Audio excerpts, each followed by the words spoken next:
Dense fog advisory in effect until 8 a.m. Central Daylight Time this morning. What? Visibility of 1/4 mile or less in dense fog.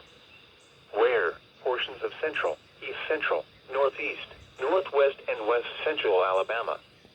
When? Until 8 a.m. Central Daylight Time this morning.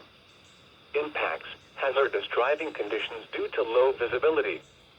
If driving, slow down, use your headlights, and leave plenty of distance ahead of you.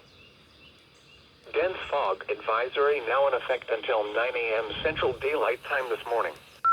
What? Visibility of 1/4 mile or less in dense fog. Where? Portions of central, east central, northeast, northwest, and west central Alabama. When? Until 9 a.m. Central Daylight Time this morning.